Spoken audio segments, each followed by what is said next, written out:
Brice, real close to Brice, with the extra B on the front of it. He grew up in Nacogdoches, first grade through graduate school at SFA.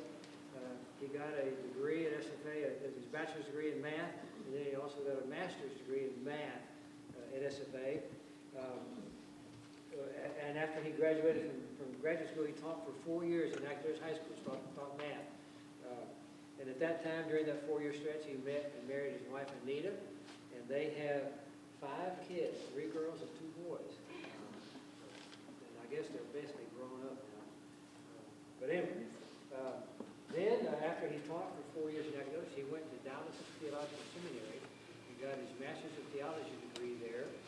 And in 1982, all of us can remember 1982, I know, even Jim Reagan. But anyway, he was a youth pastor and senior pastor in the state of Washington at Bethlehem Bible Church for 7 years.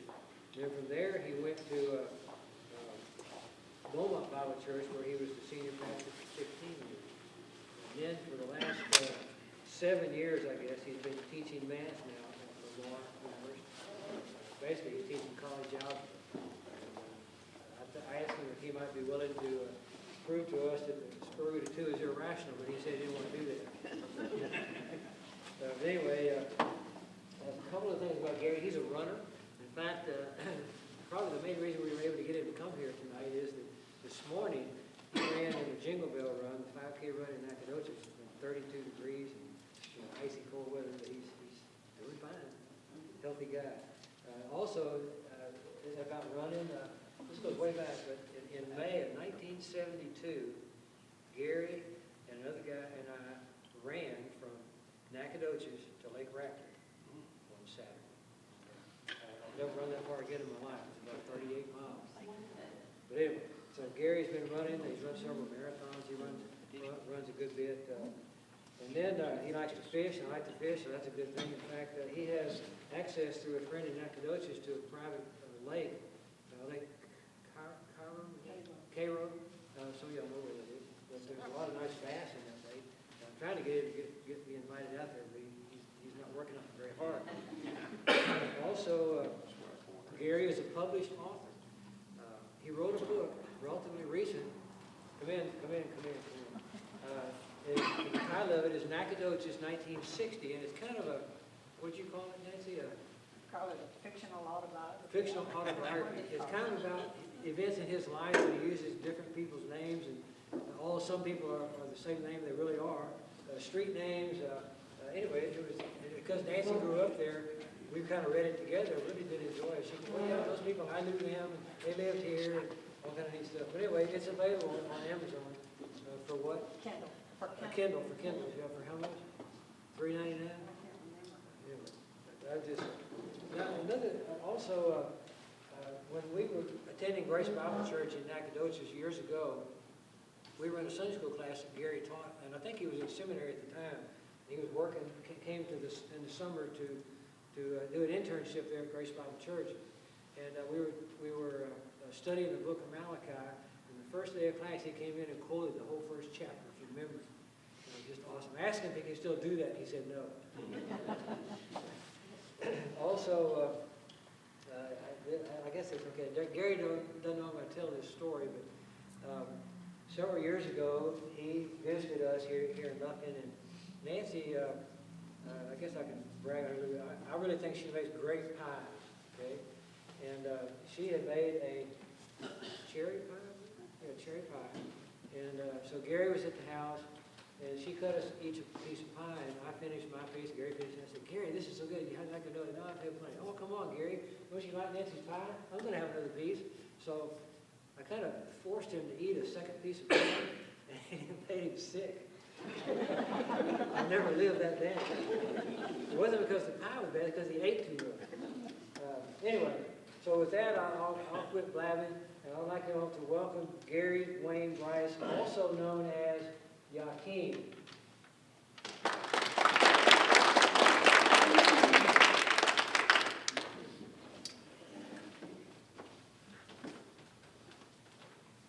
Sometimes in the middle of the ordinary, in the midst midst of the mundane, a ray of eternal truth shines into our hearts and leaves a glow there that will never fade away. I've asked a young boy to speak to you this evening who has encountered such a time of eternal truth. A young boy who has seen with his own eyes and touched with his own hands the very center of creation, the very heart of eternity. It is that young boy who speaks to you now.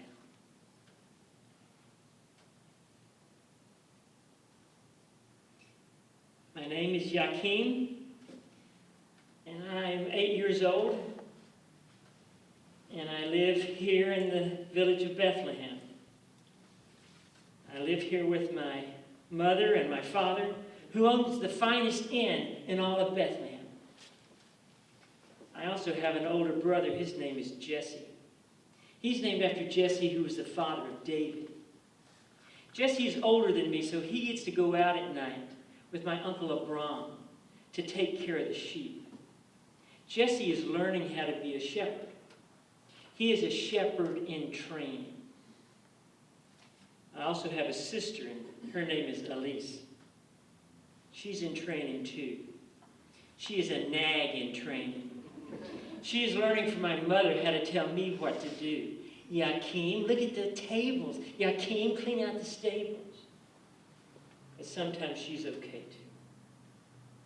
I live in Bethlehem with my mother and my father, my brother Jesse, and my sister Elise. And we in Bethlehem are a very proud people. We are proud because of who used to live in Bethlehem. Bethlehem is the home of David, the greatest king in the whole world. And people come to see where David slept, and where David walked, and where David took care of his sheep. And Bethlehem is the home of Ruth. Ruth gleaned in the fields of Boaz, right over there. And people come to see where Ruth gleaned in the fields of Boaz. We have a peddler named Yosek in Bethlehem. And he sells things to people that come to see where David slept and walked and where Ruth gleaned in the fields of Boaz. Just last week, he sold a visitor the rock that David used to kill the lion when he was just a boy and a shepherd. I think David must have been the greatest hunter in the whole world, because Yosek has sold over 30 of those rocks to the people who come to visit Bethlehem. And he has found the very rock that was marked by the oil that fell from David's brow when Samuel anointed him king over Israel. I think Yosek must be a very lucky man to have found so many wonderful treasures. But we in Bethlehem are not just proud because of who used to live here. We are proud because of what the prophets say is going to happen here. The prophet Micah says this: "But you, Bethlehem Ephratah, though you are small among the clans of Judah, out of you will come one for me who will shepherd my people Israel. His origin shall be from of old, from ancient times, and the greatness of his kingdom will reach to the ends of the earth, and he will be their peace." He's saying that Messiah is going to be born in Bethlehem. We in Bethlehem are always looking for Messiah to be born. Every time a mother conceives, every time a mother gives birth to a male child, we say, could this be the one? Could this be Messiah? Could this be the Redeemer of Israel? We have a game that the boys and me in Bethlehem that we play. We call it Messiah. It is a very special game, and we only play it on our birthdays because we do not want to wear it out. When it was my birthday and I got to be Messiah, all the boys tied up their wrists with cord, and I was the Messiah. And I came in with my sword over my hand and a message of victory on my lips, and I cut the cords of my people and I set them free. Messiah, it is a wonderful game.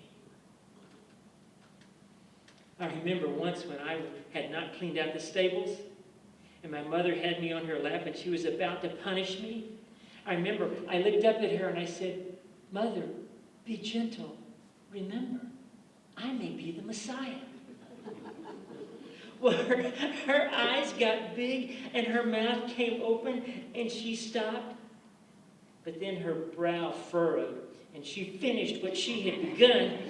And she set me in front of her and said, "Yakim, Messiah would not have neglected to clean out the stables." We are always looking for Messiah to come in Bethlehem. We are looking for Messiah to come, my father says, because it would be very good for Messiah to come at this time. It is a hard time for our people. We have a king, and his name is Herod, and he lives just 8 miles up the road in Jerusalem, and he is a madman. He has killed his own sons so that they would not grow up and take away his throne. And we have a Caesar, and his name is Augustus, and he is king over the whole world. And he has decided that we should be subject to a census. And my father says the last time we had a census in Israel, King David did it, and 70,000 people died of a plague. My father says when it comes to plagues, we Jews have very good memories. So I too think there may be trouble. I asked my father, I said, "Does Caesar want to take the census so he can find out how many people there are in his great land?" And my father laughed and he said, "No, Yakim. Caesar wants to take the census so he can find out how many coins there are in the purses of the people of his great land." I'm sure there's going to be trouble. And in preparation for the census, people started coming to Bethlehem. There were tax collectors, and there were officials, and there were Roman soldiers, and there were just regular people whose parents or grandparents or great-great-great-grandparents used to live in Bethlehem. And a lot of those people stayed at our inn. That's where I worked. I worked at the inn. I fill the wine cups, and I wipe the tables, and I sweep the floors. And if somebody comes with a horse or a donkey, I take them to our stables, and I make sure they have fresh water and lots of clean, fresh hay. I don't mind it. It's hard work, but I don't mind. In fact, I get to stay up later than any boy my age in the village. And I get to listen to the travelers talk about what's happening outside the world, about Herod and about the Caesar and about the oppression of our people and about the uprisings of our people and about the even greater oppressions of our people. It was during the time of the census that this greatest thing happened in my life. It was late at night. Almost everyone was asleep. I heard a knock at the door, and since it was my job, I went to answer the door. And when I opened the door, there was a man and a woman. And the man had a very kind face and very tired eyes. And his wife, I'm not trying to be rude or anything, but she was enormous. I don't mean she was fat or something. I mean, you know how ladies swell up when they're about to have a baby? Well, she had swelled